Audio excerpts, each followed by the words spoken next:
안녕하세요. 오늘도 찾아주셔서 감사합니다.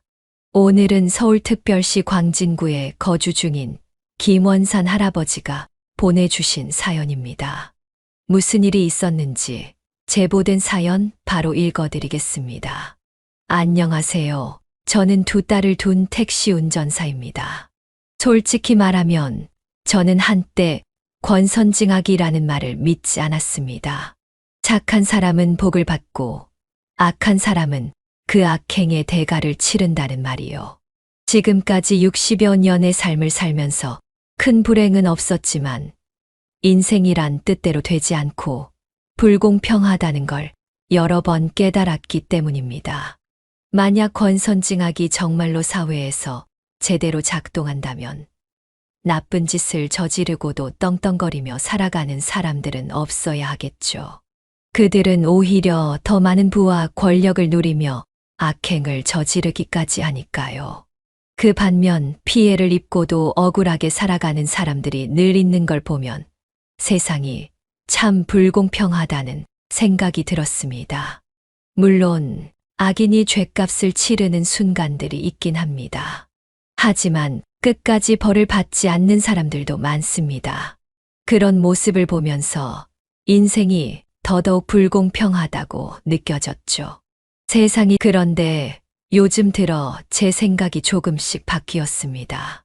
인생이 불공평하다는 사실은 어쩔 수 없지만 그것에 비관하지 않고 주어진 대로 살아간다면 가끔씩 인생이 살아갈 만한 원동력이 될 만한 선물을 주는 순간들이 있다는 걸 알게 됐거든요. 그 힘으로 우리는 불공평한 인생을 나름의 방법으로 살아갈 수 있는 거죠. 저에게 그 원동력은 언제나 가족이었습니다. 이번에 이 사연을 보내게 된 것도 그 덕분입니다. 저는 제가 인생을 바친 어떤 것들이 결국에는 보답으로 돌아온다는 걸 깨달았어요. 제 삶에서 가장 큰 보답은 바로 가족이었고, 특히 제 아내와 두 딸이 저에게 그 보답을 안겨줬습니다. 저는 농촌에서 태어나 흙밭을 누비며 자랐습니다. 어릴 적엔 학교에서 친구들과 노는 시간이나 공부하는 시간보다 부모님을 도와 밭일을 하는 시간이 훨씬 많았죠. 연필을 쥐는 것보다 농기구를 만지는 시간이 더 익숙했습니다. 하지만 저는 그게 불만이 없었습니다. 세상이 처음부터 공평하지 않다는 걸 깨달았지만 부모님 덕분에 오로지 가족과 함께하는 행복과 노동의 가치를 배웠거든요. 비록 지금은 두 분 모두 돌아가셨지만 그분들이 제게 전해준 가치들은 아직도 저를 지탱해주는 큰 힘이 됩니다. 그리고 무엇보다 부모님 덕분에 저는 인생의 반려자인 제 아내를 만날 수 있었습니다. 저희는 같은 마을에서 자랐고 부모님 친구분들이었던 장모님과 장인어른은 장터에서 작은 전집을 운영하셨죠. 제 부모님은 그 전집의 단골 손님이셨고 일을 마치고 나면 늘 장터에 가서 막걸리와 전으로 하루의 고단함을 풀곤 하셨습니다. 그러다 성인이 되어 부모님을 모시러 장터에 자주 가면서 그곳에서 일손을 돕고 있던 아내를 만나게 됐습니다. 아내는 지금까지도 제 곁을 지켜주며 삶의 무게를 함께 짊어져주는 고마운 사람입니다. 제가 겉으로 표현을 잘 못해서 그렇지 제 부모님을 제외하고 아내와의 만남은 제 인생에서 가장 큰 행운이었습니다. 아내는 제가 아는 그 누구보다도 강한 사람이에요. 어떤 상황에서도 흔들리지 않고 문제가 생기면 언제나 돌파구를 찾아내는 그런 사람이었죠.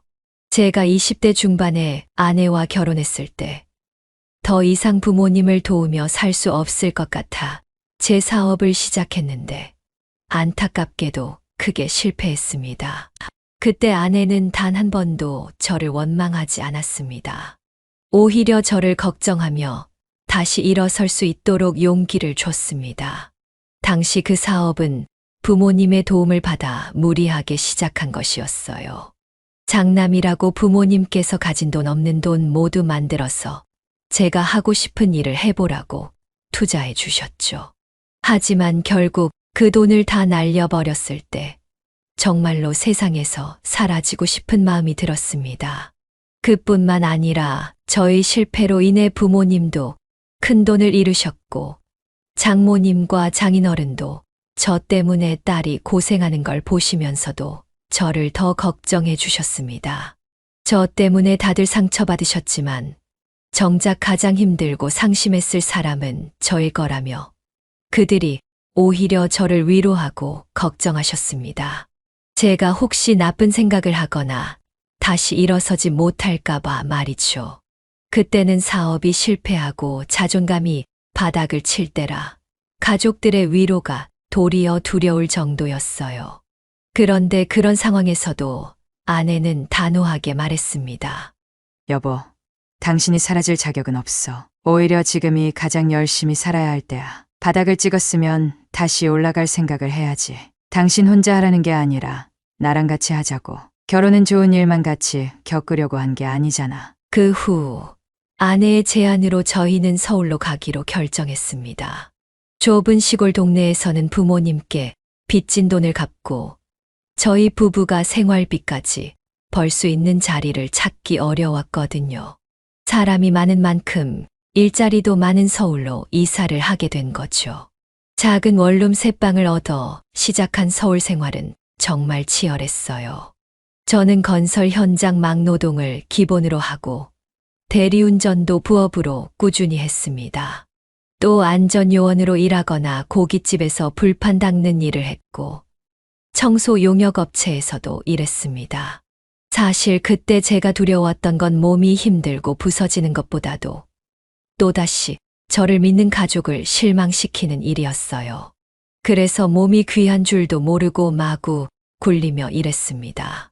어릴 적 높은 곳에서 굴러 떨어진 경험 때문에 고소공포증이 있었지만 그럼에도 불구하고 건물 유리창 청소까지 했을 정도였으니까요.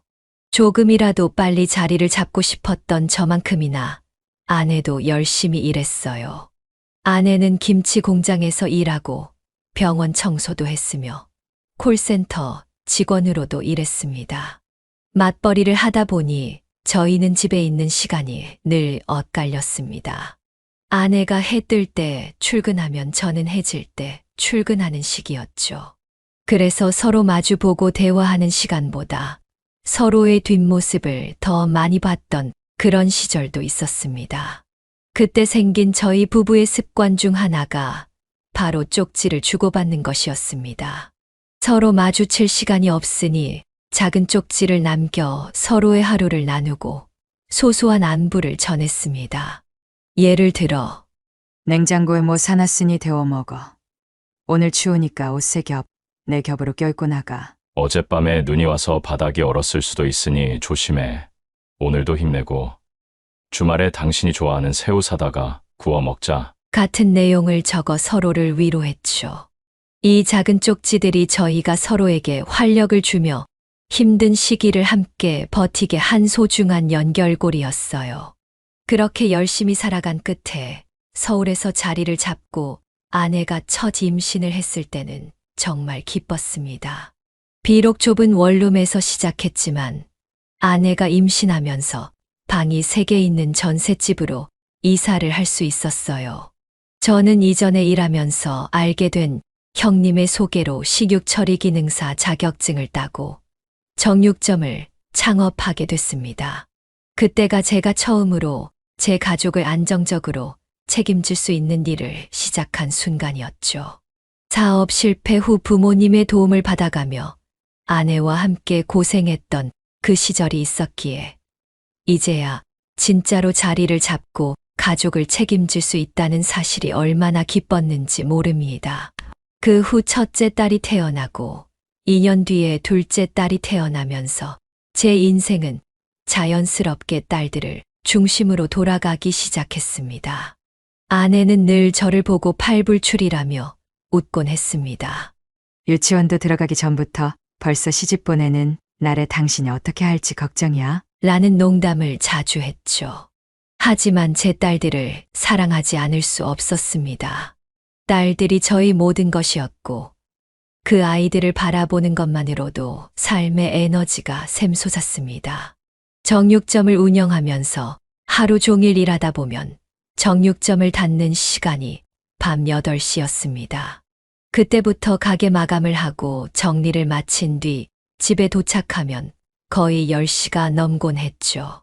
집에 돌아오면 딸들은 이미 꿈나라에 있었고 아이들을 보던 아내도 피곤해 지쳐 잠들어 있는 시간이었습니다.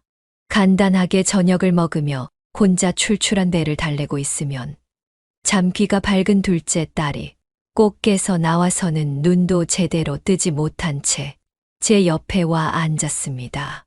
둘째는 잠이 덜 깬 목소리로 오늘 하루 있었던 일을 늘어놓곤 했습니다. 오늘 언니랑 그림 그리기 했는데 잘 안 그려졌어. 아빠, 나 오늘 엄마가 해준 떡볶이 너무 맛있었어. 이런 소소한 이야기를 들으며 하루의 피로가 싹 가시는 기분이 들었죠. 잠에서 덜 깬 상태로 투정을 부리면서도 제 옆에 꼭 붙어 앉아있는 그 작은 아이의 모습에 저절로 미소가 지어졌습니다. 그때 저는 진짜 배부른 게 무엇인지 알았습니다. 그리고 그 순간에 부모님이 나에게 왜 그 큰 돈을 기꺼이 투자해 주셨는지 그 마음을 조금은 이해할 수 있었습니다. 딸들을 바라보는 부모의 마음은 정말 설명하기 어려운 것이더군요. 처음 딸들이 태어났을 때는 이 아이들을 다 언제 키우나라는 생각을 하며 막막해했는데 정말 시간이 얼마나 빨리 흘러가는지 모르게 자라더군요. 첫째 딸은 학원 몇 개만 다니면서도 늘 좋은 성적을 유지했고 성실함이 몸에 배어있는 아이였습니다. 하지만 첫 수능에서 실력을 발휘하지 못해 예상했던 대학에 진학하지 못했습니다. 그래도 서울의 이름난 대학에 충분히 합격할 수 있는 점수였지만 완벽주의 성향의 첫째는 재수를 결심했습니다. 첫째 딸은 한 번만 더 도전해보고 싶어요. 라며 재수 학원을 스스로 찾아보고 리스트까지 정리해 저와 아내에게 설득했습니다. 아내와 저는 처음엔 반대했지만 딸이 이렇게 간절하게 원한다면 기회를 주자고 했죠. 딸이 스스로 하고 싶은 것을 할 수 있도록 응원해 주었습니다. 재수 후 원하는 대학에 입학한 딸은 졸업 후 대기업 식품과학연구원으로 취업해 지금까지도 열심히 일하고 있습니다. 첫째 딸이 목표를 향해 저돌적으로 달려가는 모습을 보면 그저 대견하고 자랑스럽기만 했습니다.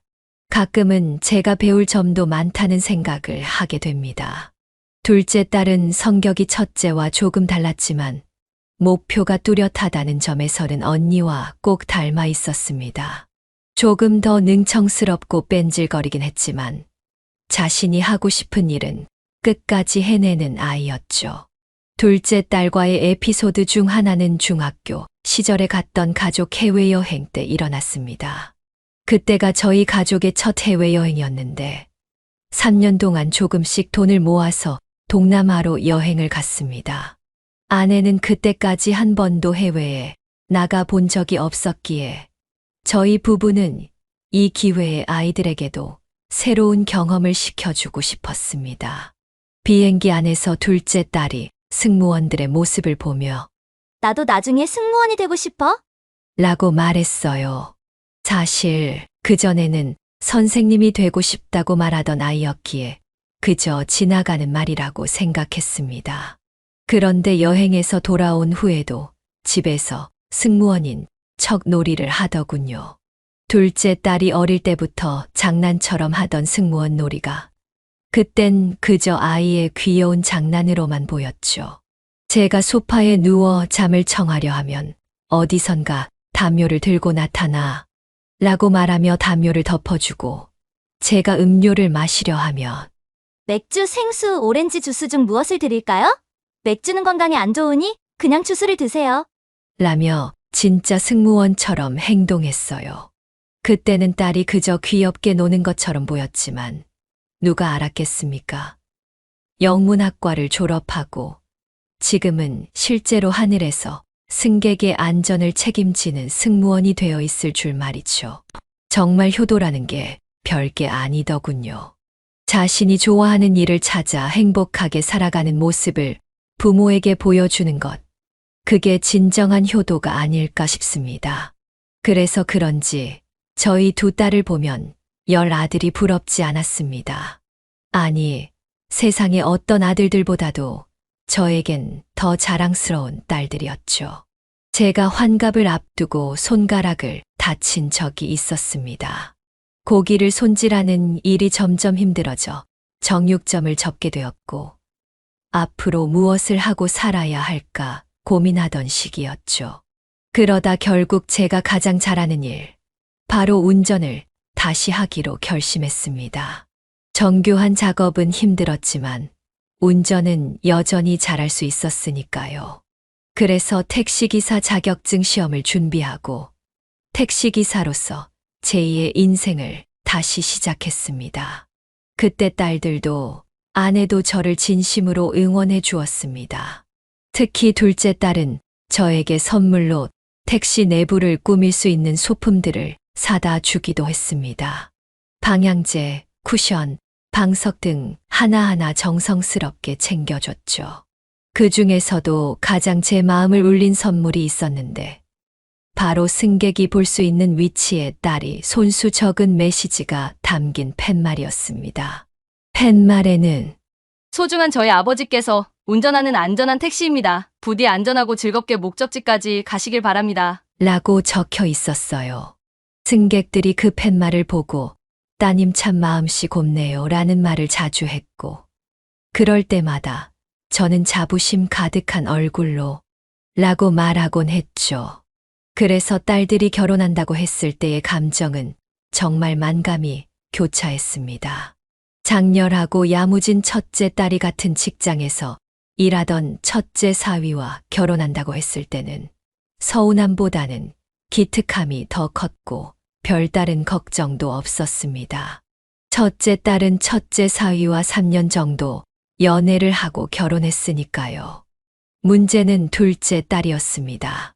집안의 막내이자 아기 같은 존재였던 둘째 딸이 31가 됐을 때 드디어 결혼 소식을 알렸습니다.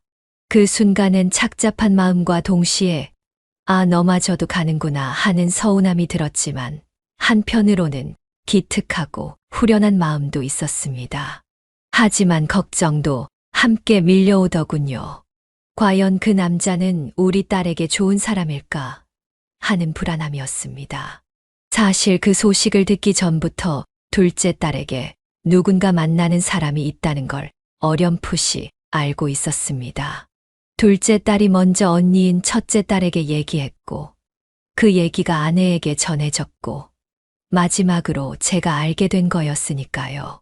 그때가 딸과 예비사위가 만나고 반년쯤 지났을 때였어요. 하루는 제가 참지 못하고 은근슬쩍 물어본 적이 있었죠. 그날은 쉬는 날이어서 둘이 함께 밥을 먹고 있었는데, 대화를 나누다가 저는 자연스럽게 이렇게 말했어요. 오늘은 안 나가냐? 치과의사라는 그 친구랑 말이야. 딸은 깜짝 놀란 얼굴로 대답했죠. 아빠, 그거 누구한테 들었어요? 언니가 말했죠? 아니지, 언니가 엄마한테 말했고 엄마가 아빠한테 전했겠죠. 아, 진짜 뭐 말을 할 수가 없다니까. 결혼할 정도로 진지하게 만나는 건 아니니까 걱정 마세요. 당시 딸은 결혼 생각이 없다고 했고, 그저 가볍게 연애하는 거라고 했어요. 언니처럼 일찍 결혼하지 않겠다고도 했고요. 그래서 저는 딸의 말만 믿고 있었습니다. 그런데 9달쯤 지나고 어느 날 딸이 결혼하겠다고 하더군요. 처음에는 왜 갑자기 결혼을 서두르는지 의아했습니다. 그때까지만 해도 딸이 그 남자와 진지하게 결혼을 생각하지 않았다고 했었으니까요. 하지만 곧 이유를 알겠더라고요. 그때 아내가 유방암 진단을 받았거든요. 다행히 초기에 발견되어 수술을 받았지만 그 사실에 딸들은 큰 충격을 받았죠. 어쩌면 둘째 딸이 엄마가 더 아프기 전에 결혼하는 모습을 보여드리려고 서둘렀던 건 아닌가 싶습니다. 물론 예비사위의 조건이 워낙 좋았던 것도 결혼 결심에 큰 영향을 줬을 겁니다. 치과의사로서 직업도 탄탄했고, 딸 말로는 남자가 비굴할 정도로 딸에게 잘해줬다고 했어요. 그래서 처음에는 마음이 잘 안 갔던 모양인데, 오히려 그런 사람이 결혼 상대론 더 좋지 않을까 생각이 들어 결혼을 결심했다고 하더군요. 프로포즈할 때는 엄청난 크기의 다이아몬드 반지를 받아와 저희 모두를 깜짝 놀라게 했어요. 급한 결혼 같아 보이긴 했지만 우리 딸이니까 본인이 알아서 할 거라고 믿기로 했습니다. 예비사위는 결혼 전부터 자주 저희에게 선물을 보내며 성의를 보여주곤 했어요. 딸에게 들었겠지만 제가 손주 돌보는 걸 좋아한다는 걸 알고 육아 관련 고급 화과자 세트를 보내거나 고기 선물 세트를 보내서 가족들이 며칠 동안 배불리 먹었던 기억이 납니다. 아내에게는 곱게 생긴 찻잔 세트나 스카프를 보내기도 했죠. 참 열심히 성의를 보이는구나 싶었어요. 얼마나 딸과 결혼하고 싶으면 이렇게 선물 공세를 할까? 오히려 미안한 마음이 들 정도였죠. 그런데 막상 그 예비사위를 처음 만난 날, 제 기대는 산산이 부서졌습니다. 딸이 데리고 온 그 남자는 제가 2번 다시 만나고 싶지 않은 부류의 인간이었어요. 살면서 한 번쯤 꼭 마주쳐서 제가 당했던 걸 되갚아주고 싶은 그런 사람 말입니다. 결혼 전 인사하러 오기로 한 날이 다가오면서 저는 예비사위에 대한 기대가 한껏 커져 있었어요. 조건도 좋고 딸에게도 그렇게 잘해주니 마음이 놓이기도 했죠. 예비사위가 고급 한정식집을 예약해서 저희 가족을 초대했어요. 첫째 딸과 첫째 사위까지 초대했으니 저도 그날만큼은 딸의 자존심을 세워주고 싶었죠. 그래서 전날 미용실에 가서 이발을 하고 평생 입어보지 않았던 양복까지 맞춰 입고 나갔습니다. 그때 아내는 유방암 수술을 받은 지 얼마 되지 않았을 때라 사실 집에서 쉬면 좋겠다고 생각했어요. 하지만 아내는 오히려 더 궁금해해서 가만히 있으면 병난다며 함께 가겠다고 했습니다. 그날 예비사위가 예약한 한정식집에 도착했을 때 주말 오전 진료를 마치고 오던 예비사위는 마지막 환자 진료가 늦어져서 조금 늦는다고 하더군요. 저희는 일단 예약된 룸에 먼저 들어가 느긋하게 기다렸습니다. 약 7분에서 8분쯤 지나자 둘째 딸이 전화를 받더니 예비사위가 우리가 있는 방을 찾지 못했다고 하며 데리러 나가겠다고 하더군요. 그때까지 저는 딸의 신랑감을 본다는 설렘과 새로운 식구를 맞이한다는 기대감으로 가득 차 있었습니다. 그리고 1분도 채 되지 않아 노크 소리가 들렸고 미닫이 문이 부드럽게 열리며 딸이 예비사위를 데리고 들어왔습니다. 딸 뒤로 훤칠한 청년이 따라 들어왔죠. 하지만 그 순간 제 마음속 기대는 산산이 부서졌습니다. 그 청년을 보는 순간 제 앞에 서 있는 예비사위는 바로 과거의 저에게 가장 모욕적인 순간을 안겨준 잊고 싶었던 쓰레기 같은 놈이었습니다. 저는 그가 문을 열고 들어오는 순간 아무 말도 하지 못한 채 얼어붙었습니다. 그와 동시에 저도 모르게 의자에서 벌떡 일어났죠. 제가 급히 일어나느라 의자가 쓰러지고 그 소리가 방 안을 가득 채웠습니다. 가족들도 저를 보고 놀랐고 딸과 예비사위라는 그놈도 마찬가지로 당황한 눈빛으로 저를 쳐다봤습니다. 아내는 옆에 서서 여보, 갑자기 왜 그래? 라고 걱정스레 물었지만 저는 아무것도 들리지 않았습니다. 내 눈앞에 다시 나타난 그놈을 바라보며 제 몸은 분노로 떨리기 시작했습니다. 예비사위는 상황을 이해하지 못한 듯 어리둥절한 표정으로 저를 쳐다보았습니다. 예비장인이 귀신이라도 본 듯 자신을 쳐다보고 있으니 당연히 놀랐겠죠. 하지만 저에게 그놈은 귀신보다도 더 끔찍한 존재였습니다.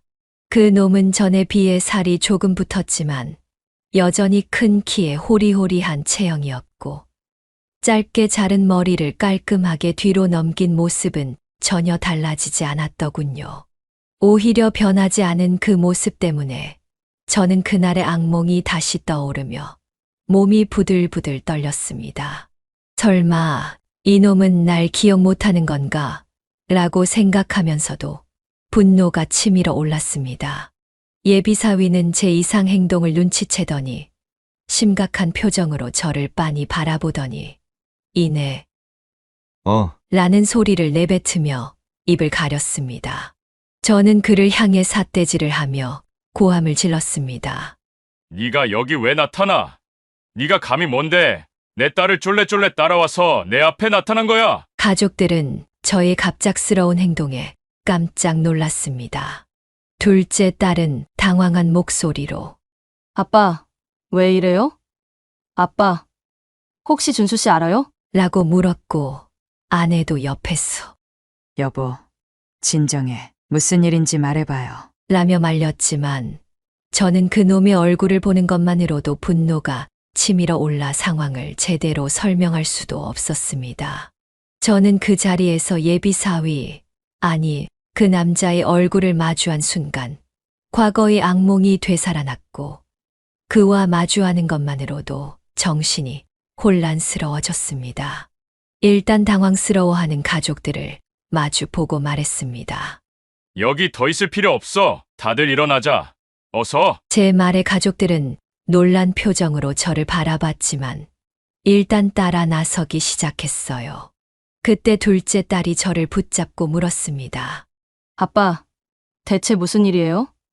뭐 때문인지 설명은 해주셔야죠. 준수 씨 때문이에요? 맞아. 그 자식 때문이라고. 하지만 여기서 설명할 시간이 없어. 일단 집에 가서 얘기하자. 나는 저 놈 얼굴 단 1분, 아니 1초도 더 보고 싶지 않아. 만약 내가 쓰러지는 꼴 보고 싶으면 그냥 앉아서 계속 있어. 그렇게 말하고 저는 단호하게 먼저 방을 빠져나왔습니다. 방을 나오면서 문 앞에 서 있던 남자를 보게 되었어요. 그는 고개를 푹 숙이고 얼굴을 들지 못했어요.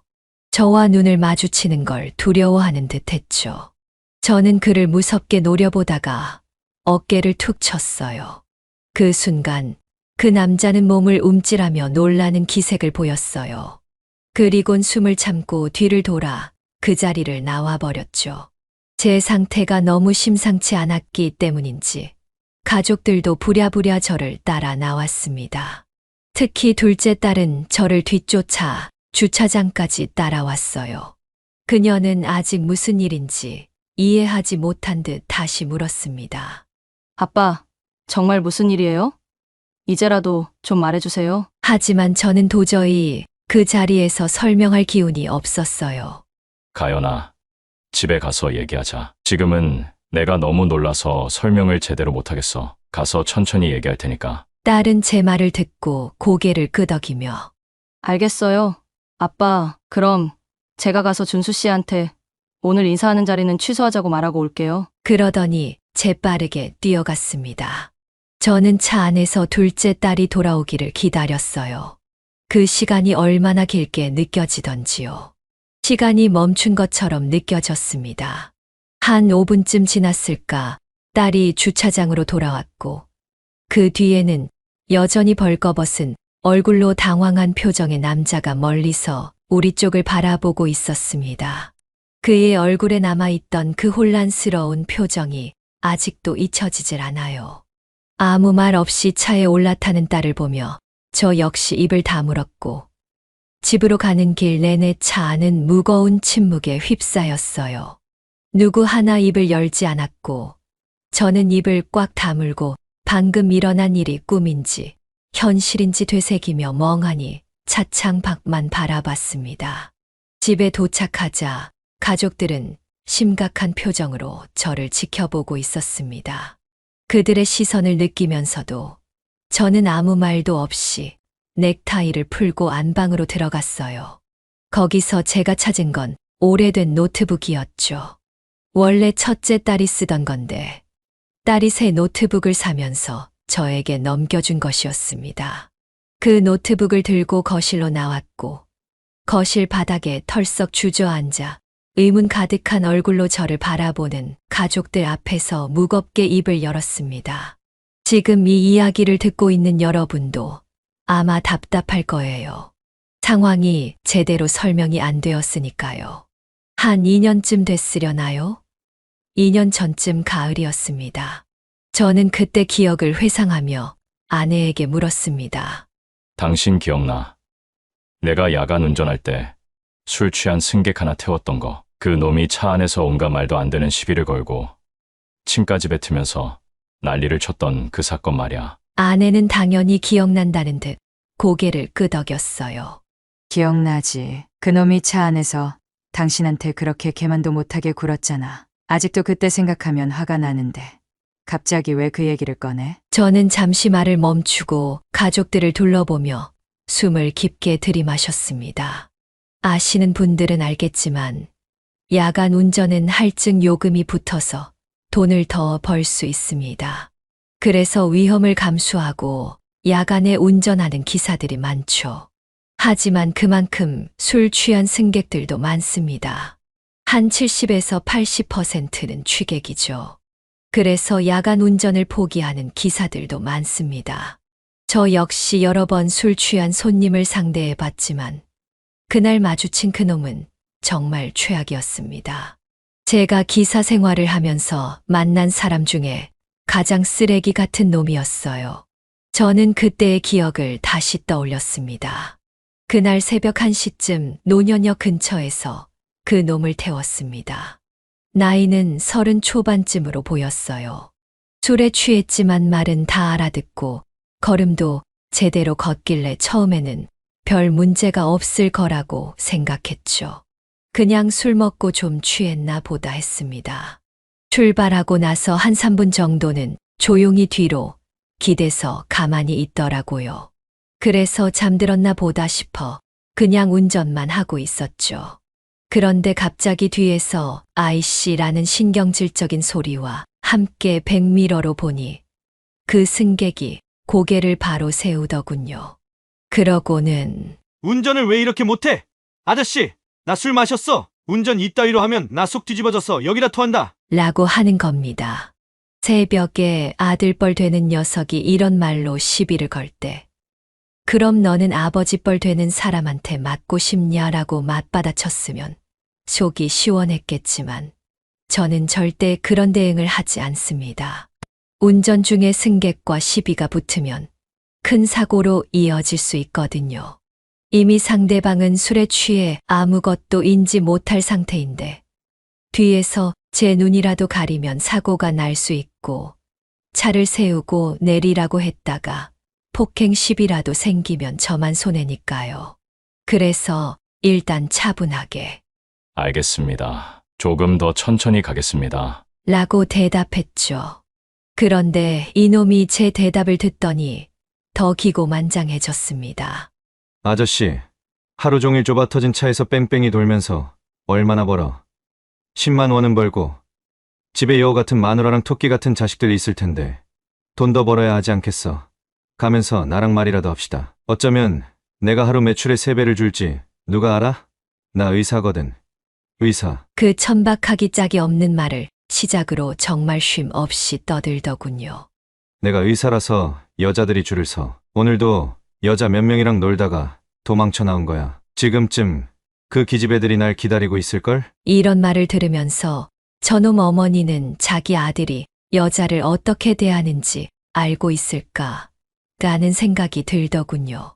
듣는 둥 마는 둥 하면서 적당히 대답하다가도 이제는 그마저도 지쳐서 그냥 아무 말도 하지 않고 있었습니다.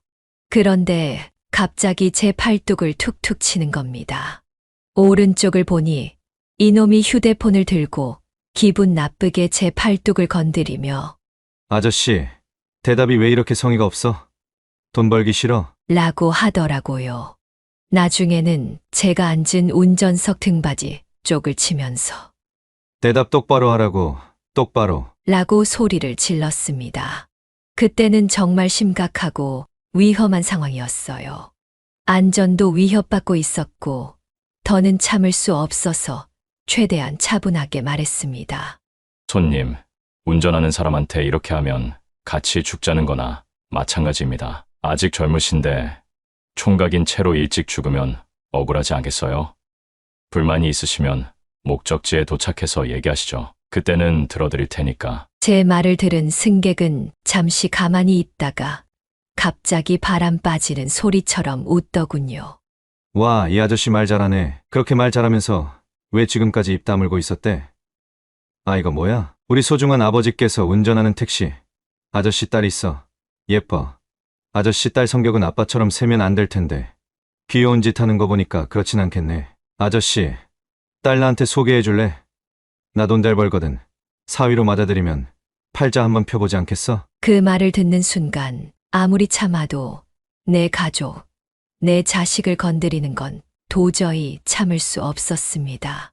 제가 말을 안 하니까 이제는 아예 운전석을 잡고 흔들며 온갖 욕설을 내뱉는 승객을 더 이상 참을 수 없었어요.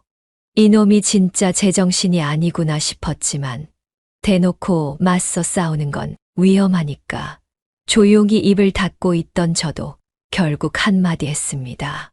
내 팔자 피기 전에 네 팔자나 좀 펴라. 그 말을 던지고는 바로 운전대를 틀었죠.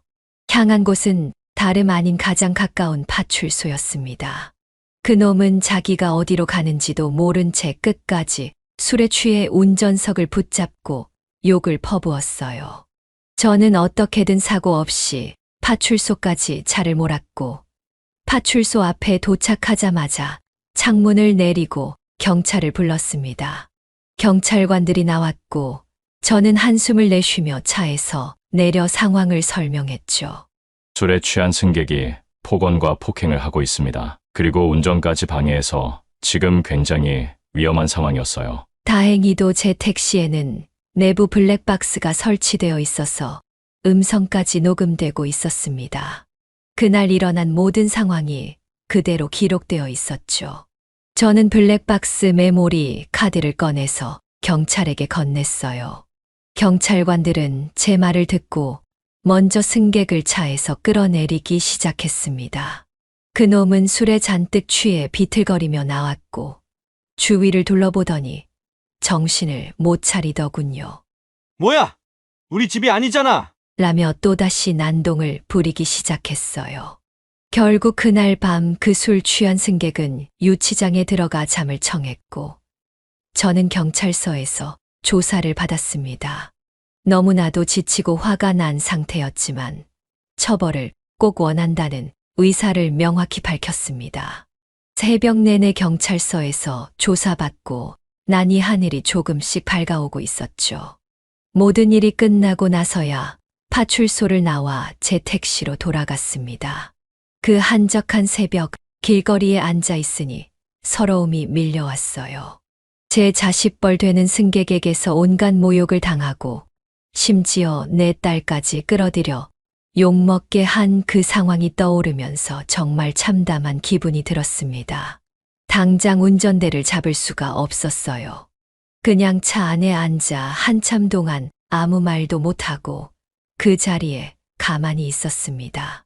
그때 바로 운전했더라면 정신이 제대로 못 차렸을 테니 분명히 사고가 났을 겁니다. 그날 이후로 저는 한동안 일을 쉴 수밖에 없었어요. 운전대를 잡는 것 자체가 무서웠거든요. 2주 동안 운전은커녕 집 밖으로 나가는 것도 힘들었어요. 술 취한 손님만 봐도 팔다리가 떨리고 정신이 멍해지는 상태가 됐죠. 무기력증에 우울증까지 겹쳐서 하루하루가 너무 힘들었습니다. 제 아내와 딸들은 그런 저를 보며 더 힘들어했고 눈물과 분노로 하루하루를 보냈습니다. 가족들이 그때 블랙박스 영상을 보고 싶다고 했지만 저는 그 영상을 끝내 보여주지 않았습니다. 너무나 치욕스러웠고 다시 보고 싶지 않은 기억이었으니까요. 시간이 지나면서 법정에 서게 됐고 저는 그놈이 적어도 징역형이나 집행유예 정도는 받을 거라 기대했어요. 하지만 결과는 너무나 실망스러웠습니다. 블랙박스 영상을 확인한 결과 법원은 그놈의 폭행이 심각하지 않다며 벌금형만 내렸어요. 술에 취해 있었다는 이유로 봐준 겁니다. 그 순간 정말 세상이 불공평하다고 느꼈어요. 피해자인 제가 2번, 3번 고통받는 기분이었죠. 이렇게 끝났다고 생각했는데 이게 끝이 아니었어요. 2년이 지나고 그놈이 다시 제 앞에 나타난 겁니다. 그런데 그 이유가 더 황당했습니다. 그놈이 제 딸과 사귀고 있었고 제 사위가 되겠다고 인사하러 온 거였죠. 정말 믿기지 않았습니다. 세상이 이렇게나 작고 얄궂다니. 저는 그때 블랙박스 영상을 다시 꺼내서 가족들에게 보여주었습니다. 2년 전 그 사건의 전말을 밝히기 위해서였죠. 제가 지금까지 다시 보지도 그렇다고 삭제하지도 못했던 그 영상을 가족들에게 틀어주었습니다. 블랙박스는 택시 기사들이 폭행당할 경우를 대비해 설치된 거라 운전석을 중심으로 녹화되죠. 화질이 흐릿하긴 했지만 그놈이 제 쪽으로 와서 운전석 머리를 툭툭 치는 장면이 그대로 담겨 있었어요. 영상을 보며 가족들도 그놈이 동일 인물이라는 걸 확신할 수 있었습니다. 영상이 끝난 후 아무도 쉽게 입을 열지 못한 채 침묵이 흘렀어요. 그때 제가 둘째 딸을 바라보며 말문을 열었죠. 아마 그 순간 가장 참담했던 건 저보다도 둘째 딸이었을 겁니다. 가연아, 그놈은 절대 안 돼. 아빠가 당한 일 때문이 아니라 인성이 잘못된 사람은 아무리 지금 달콤하게 굴고 돈을 펑펑 써도 언젠가는 본성을 드러내게 되어 있어. 아빠는 우리 딸이 그런 사람 만나서 고생하는 걸 절대 보고 싶지 않아. 아빠, 걱정하지 마세요. 내가 누구 딸인데 우리 아빠한테 그런 짓을 한 쓰레기 같은 놈이랑 결혼을 하겠어요? 지금도 당장 달려가서 그 놈을 사정없이 혼내주고 싶지만 아빠가 걱정할까봐 참고 있어요. 당연히 파혼할 거고 그냥 내가 이렇게 사람 보는 눈이 없었던 게 너무 한심하고 바보 같아요. 아빠를 힘들게 한 사람과 1년 넘게 만났다는 게 구역질이 나고 정말 미안해요. 네가 아빠랑 엄마한테 미안해할 일이 뭐가 있니? 이 녀석아, 울지 마 가연아. 작정하고 속이려면 누가 못 속이겠니? 이건 네 잘못이 아니야. 우리 딸은 잘못한 게 하나도 없다. 그 말을 하며 딸의 손을 꼭 잡아주었고 딸은 끝내 서럽게 울며 제 품에 안겼습니다. 저는 그런 딸을 끊임없이 괜찮다며 위로해 주었죠. 딸이 어느 정도 진정되었을 때 첫째 사위가 조심스럽게 물었어요. 근데 처제, 그 사람을 어디서 만난 거야? 알고 보니 참 기막힌 인연, 아니 악연이었습니다. 둘째 딸에게는 고등학교 때부터 친하게 지낸 친구 선정이라는 아이가 있었어요.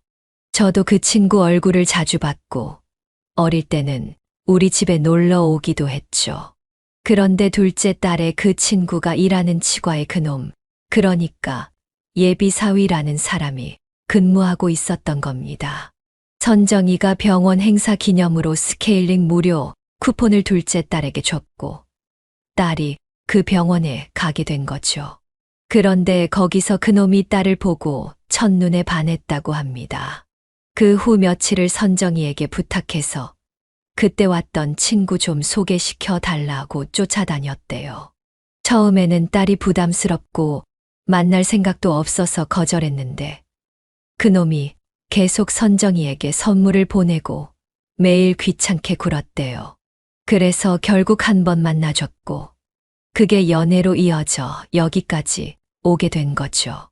둘째 딸은 그날 저에게 내일 당장 가서 파혼하겠다고 약속했고 그날 저녁 바로 그놈과 깔끔하게 정리했다고 했습니다. 그리고 이미 주변 사람들에게도 파혼 사실을 알렸다고 했어요.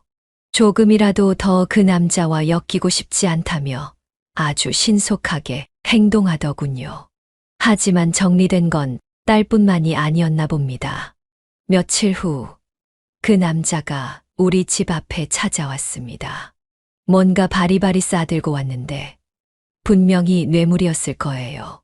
제 앞에서 우물쭈물 서 있는 그 남자는 고개를 푹 숙이며 진지한 목소리로 말했어요. 과거에 제가 저지른 행동은 용서받지 못할 줄 알지만 저는 그 말을 끊고 단호하게 말했죠. 알면 그냥 꺼져. 나도, 내 딸도, 우리 가족도 더 이상 귀찮게 하지 말고 좋은 말 할 때 돌아가. 가연이가 집에 없는 걸 다행으로 생각해라. 알고 왔습니다. 오늘은 장인어른께 먼저 사과드리려고. 라고 말했지만 저는 그 말을 듣자마자 화가 치밀었어요. 누가 장인어른이야? 그냥 예전처럼 아저씨라고 불러. 이제 와서 불쌍한 척, 죄송한 척하면 내가 그래, 내 딸이랑 백년해로 해라 할 것 같아? 2번 다시 찾아오지 마. 저는 그가 가져와 발 앞에 둔 쇼핑백들을 발로 차며 집 안으로 들어갔습니다. 하지만 그 후에도 몇 번씩 집에 찾아왔고, 첫째에게 듣기로는 둘째가 공항에서 근무할 때 그놈이 찾아와 난동을 부려 결국 공항 경비를 불러 쫓아냈다고 하더군요. 얼굴이 얼마나 두꺼우면 그런 과거가 있었음에도 불구하고 사과해달라고 찾아오는 건지 이해가 안 갔어요. 마치 돈과 물질이면 모든 게 해결된다고 생각하는 건지 이후에도 온갖 뇌물을 집으로 보내왔습니다. 그걸 반송하는 것조차 일이었죠. 나중에는 아예 현관문 앞에 쌓아두고 누가 가져가든 말든 신경 쓰지 않고 그냥 버리기까지 했어요. 어떻게 알아냈는지 그 남자는 결국 첫째 딸이 다니는 회사까지 찾아와서 가연이 좀 만나게 해달라고 애걸복걸했다고 해요.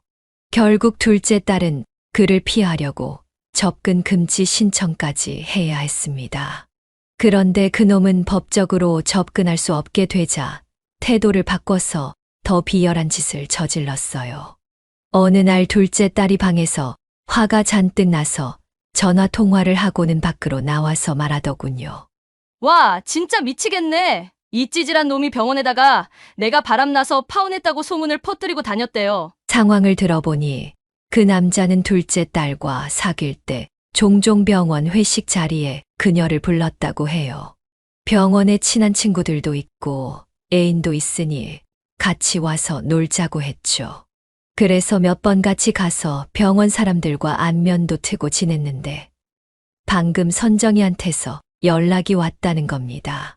선정이가 말하기를 어제 병원 회식이 있었는데 나는 전혀 그런 소식 못 들었거든. 알고 보니 그 인간이 먼저 내가 회식에 못 온다고 말해놨더라. 그래서 나 없이 회식이 진행됐는데 그 인간이 술에 취해서 울면서 네가 딴 남자랑 바람나서 파혼한 거라고 했다 하더라. 딸은 격분하며 말했어요. 미친 거 아니야? 너가 있으면 그런 말 못하니까 일부러 너 빼고 그런 얘기하는 거야. 직원들 앞에서 자기가 피해자인 척 눈물쇼를 한 거잖아. 딸은 분노를 참지 못하고 가만두지 않겠다고 했죠. 그런데 아내는 딸의 격한 반응을 보며 차분하게 말했어요. 똥은 더러워서 피하는 거야. 괜히 맞서 싸우다 네가 상처받을까 봐 걱정된다. 엄마, 이 사람이 오히려 자기 무덤을 판 거예요. 그냥 넘어갔으면 됐을 텐데 왜 자기가 피해자인 것처럼 헛소문을 퍼뜨리고 다니는지 모르겠어요. 자기 무덤을 열심히 팠으니 이제 들어가야죠. 아빠, 이 인간이 아빠한테 와서 무릎 꿇고 사과하게 해드릴게요. 둘째 딸이 그렇게 무시무시한 눈빛으로 말하는 걸 보면서도 저는 무슨 일이 일어날지 전혀 감을 잡지 못했습니다. 그런데 그로부터 6일 뒤 그 남자가 또 나타났어요. 마치 죽지도 않고 떠도는 거렁뱅이처럼 다시 우리 집에 온 겁니다. 제가 또 뭐냐? 당장 꺼지라. 고 말하기도 전에 그 남자는 제 앞에 무릎을 꿇고 처절한 얼굴로 말했어요. 선생님, 정말 죄송합니다. 제가 건방지고 모질었습니다. 이렇게 말한다고 해서 과거의 잘못이 용서받을 수 없다는 걸 잘 알고 있지만 그래도 제 사과로 선생님 마음에 남은 상처가 조금이라도 치유되길 바랍니다. 진심으로 죄송합니다. 그리고 가연이에게 제가 제대로 사과했다고 전해주시면 감사하겠습니다. 그렇게 영문 모를 사과를 장황하게 늘어놓고 다리가 후들거리는 채로 일어났습니다. 그 후 다시 한번 고개를 숙여 인사하고는 돌아갔어요. 둘째 딸이 뭔가 한 건 아닌가, 혹시 딸이 위험한 일을 벌인 건 아닐까 걱정이 들었죠. 그리고 이틀 뒤 딸이 비행을 마치고 집에 돌아왔습니다. 저는 둘째 딸이 짐을 풀기도 전에 그 남자가 다녀갔다고 말했습니다. 그 놈이 와서 무릎 꿇고 사과하더라. 대체 뭐 한 거냐? 내가 그 놈을 오줌 지릴 정도로 무섭게 협박했거든요. 알고 보니 딸은 인터넷 인명 사이트에 그 남자가 근무하는 병원 이름과 그 사람 이름을 이니셜로 적어 올리면서 이 병원에 근무하는 인성이 더러운 치과의사를 조심하라고 폭로한 겁니다. 술만 마시면 상하를 가리지 않고 폭언과 폭행을 일삼는 데다 전과까지 있는 더러운 인간이라고 적었더군요. 딸은 그 치과의 외관과 내부까지 구체적으로 묘사했고 제가 그 남자를 신고한 파출소까지 언급하며 자세히 설명을 덧붙였어요. 신빙성이 있어 보였는지 수천 개의 댓글이 달렸고 모든 댓글을 읽어보기도 힘들 정도였죠. 이 댓글들을 보니 정말 내가 그놈에게 하고 싶었던 말을 대신 해주는 것 같아 속이 시원했어요. 글은 빠르게 퍼졌고 여론도 들끓었죠. 하지만 둘째 딸은 여기서 멈추지 않았습니다. 인터넷 글은 결국 신고당하면 쉽게 삭제될 수 있기 때문에 딸은 직접적으로 글을 망신 주고 싶어 했어요. 그래서 딸은 직접 그 치과로 찾아갔다고 합니다. 병원에 도착한 딸은 들어가자마자 큰 소리로 양 선생 나오라고 해! 라고 소리쳤습니다. 그 고함을 듣고 그 남자가 멍청한 표정으로 나왔고 딸을 보고 처음엔 아무 말도 못했다고 해요. 그 남자의 멍청한 얼굴을 보자 둘째 딸은 입을 열었어요. 내가 바람나서 파혼했다고 믿고 싶은 건 너겠지? 하지만 우리 파혼은 이미 2년 전 네가 우리 아빠한테 저지른 일로 결정된 거였어. 우리 아빠를 사람 취급도 안 하면서 네가 나랑 결혼할 수 있을 거라고 생각했어? 웃기지 마. 조용히 좀 해. 빨리 경찰 불러요. 여기 업무 방해하는 사람 있다고요. 업무 방해? 네가 술 처먹고 우리 아빠 택시에 타서 폭언하고 폭행하고 운전석 흔들어대던 게 업무 방해였어. 네가 그날 사고 안 나서 살아남은 걸 우리 아빠한테 감사하게 생각해야지. 딸의 그 말을 듣고 남자는 갑자기 위협적인 태도로 다가왔어요. 정말 폭력을 쓸 기세였죠. 그런데 딸은 그때를 떠올리며 웃더군요. 그놈이 우리 아빠한테 함부로 했던 인간이라고 생각하니까 이상하게 전혀 안 무섭더라고요. 오히려 내가 먼저 그놈을 들이받을 뻔했어요. 근데 중요한 얘기만 하고 나왔어요. 그 중요한 이야기는 바로 동영상이었어요. 딸은 그 남자가 자신을 위협적으로 다가오며 기세를 꺾으려 했을 때 오히려 그 남자의 멱살을 잡고 조용히 말했다고 해요. 너 잊었나 본데? 그때 네가 저지른 일로 벌금 냈던 거 기억 안 나? 신고 접수할 때 택시 내부 영상으로 한 거 몰라? 그 블랙박스 영상 우리한테 아직 그대로 있어. 만약 네가 계속 헛소리 퍼뜨리고 다니면 나 바로 방송국에 연락할 거야. 술주정 부리는 걔보다 못한 치과의사라는 제목으로 말이야. 그리고 네 부모님이나 병원 원장은 네 전과 기록 있는 거 알고 있을까? 그 말을 들은 남자는 이를 악물고 얼굴이 창백해졌어요. 딸은 속으로 쾌재를 부르며 마지막으로 한마디 더 덧붙였다고 해요. 그러니까 처시 똑바로 해. 우리 아빠는 착하셔서 그날 택시 안에서 운전대를 잡고도 네 목숨줄을 놔줬지만 난 언제든지 네 목숨줄을 방송국으로 넘길 준비가 돼 있어. 전국적으로 망신당하고 싶으면 알아서 해. 빠른 시일 내에 우리 아빠한테 가서 진심으로 무릎 꿇고 사과해. 내가 비행 갔다 오기 전까지 안 하면 그때 어떻게 되는지 두고 보자. 그때까지 그 남자는 부끄러운 줄도 모르고 그렇게 행동했지만 망신당하는 건 무서웠던 모양이에요. 결국 그가 저에게 와서 사과를 한 걸 보면 말이죠. 하지만 이게 끝이 아니었습니다. 선정이가 그 남자의 만행이 담긴 블랙박스 영상을 받아서 함께 일하는 치위생사들에게 보여줬다고 하더군요. 딸이 바람을 피웠다는 억울한 누명은 결국 벗겨졌습니다. 그 남자가 퍼뜨린 헛소문을 딸이 직접 바로잡았고 선정이도 그 사실을 밝혀내면서 상황은 더 명확해졌죠. 선정이는 그 일 때문에 치과를 그만둘 생각까지 했다고 하더군요. 혹여 그 남자가 사실을 왜곡해서 명예훼손으로 고소할까봐 걱정했기 때문이었어요.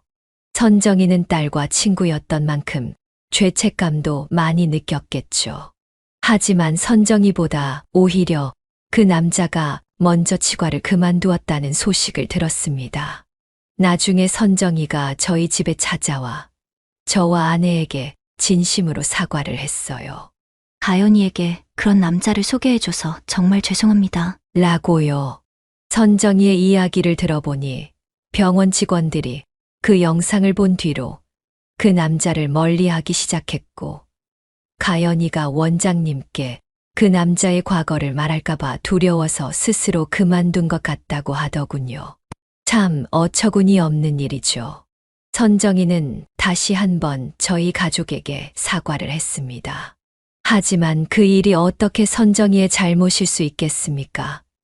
오히려 선정이는 끝까지 저희 딸의 편을 들어줬고, 그 남자와의 관계가 시작된 계기가 되긴 했지만, 그 후로도 딸을 위해 항상 함께 해줬습니다. 딸이 잘못된 선택을 할 뻔한 순간에서 벗어나게 도와줬고, 심지어 복수까지 도와줬으니, 저는 오히려 선정이에게 고마운 마음이 더 큽니다. 그 인간 같지도 않은 남자, 어디서 뭘 하고 지내는지는 모릅니다. 하지만 몇 년 전 저에게 저지른 잘못으로 인해 직장도 잃고 사랑했던 여자도 잃었으니 그는 마땅히 자신의 행동에 대한 책임을 진 셈이겠죠. 결국 자신의 오만함이 부른 결과인 겁니다. 둘째 딸이 그 남자와 파혼하고 저 대신 복수해준 것도 벌써 1년이 넘었습니다. 그 후로 딸은 새로운 사람을 만나지 않았습니다. 사람을 사람으로 잊으려는 게 가장 미련한 짓이죠. 라는 말을 하며 한동안 연애는 하지 않겠다고 하더군요. 그런 말을 할 때마다 딸이 겪었던 그 상처가 얼마나 깊었는지 느껴지더군요. 비록 사랑은 잠시 멈췄지만 딸은 여전히 하늘을 자유롭게 날며 자기가 원하는 일을 하면서 살아가고 있습니다. 그런 모습을 보면 저는 딸이 참 자랑스럽습니다. 다른 누구의 눈치를 보지 않고 자기 길을 개척해 나가는 딸의 모습은 저에게 큰 힘이 됩니다. 사실 그 사건이 있은 후에 저는 상담을 받기 시작했어요. 상담 선생님께서 하신 말씀이 기억에 남습니다. 때로는 피해자가 가해자에게 맞서서 대항함으로써 상처가 치유되기도 한다는 말이었죠. 그때는 그 말이 와닿지 않았지만 이제는 그 말이 저에게 딱 맞는 이야기라는 생각이 듭니다. 저는 그 기회를 딸이 저에게 가져다 준 셈입니다. 딸이 직접 나서서 그 남자에게 복수해주고 그 과거의 상처를 치유할 수 있게 도와준 것이죠. 그 덕에 저는 제 상처에서 회복할 수 있었고 딸과 가족에 대한 사랑과 애틋함도 더 깊어졌습니다. 정말로 일석이조였죠. 이만하면 정말 100명의 아들이 부럽지 않은 딸 아닌가요? 딸이 저를 지켜줬고 제가 무너질 뻔한 순간에 함께 해주었으니까요. 제 아내도 이번에 받은 검사 결과가 좋아서 우리 모두 희망을 가지고 있습니다. 물론 아직 완치 판정을 받은 건 아니지만 그래도 저는 아내가 이 병을 이겨낼 거라고 믿습니다. 저도 가족의 응원과 사랑 덕분에 마음의 병을 치유했듯이 아내 역시 우리 가족의 힘으로 이겨낼 거라 확신합니다. 가족은 제 인생에서 가장 큰 보물입니다. 이번 일을 겪으면서 더 깊이 깨달았습니다. 우리 가족이 있기에 저는 다시 일어설 수 있었고 지금도 힘을 내서 하루하루를 살아갈 수 있습니다. 이렇게 제 이야기를 들어주셔서 정말 감사합니다. 또한 제 이야기를 마음껏 할 수 있도록 기회를 주신 채널에도 깊은 감사의 말씀을 드립니다. 모두 건강하시고 각자의 소중한 사람들과 행복한 시간을 보내시길 바랍니다. 여기까지가 김원산 할아버지의 사연인데요. 여러분은 어떻게 들으셨나요? 이 사연은 김원산 할아버지가 보내주신 사연으로 사연자님의 입장에서 작성되어서 김원산 할아버지님께 유리하게 작성되었을 수도 있습니다. 같이 댓글로 의견 나누어 보았으면 합니다. 김원산 할아버지의 사연 영상이 주는 교훈이 유익하시다면 좋아요와 구독, 그리고 다른 지인에게 공유 부탁드리며 저는 그럼 다음 사연에서 뵙겠습니다.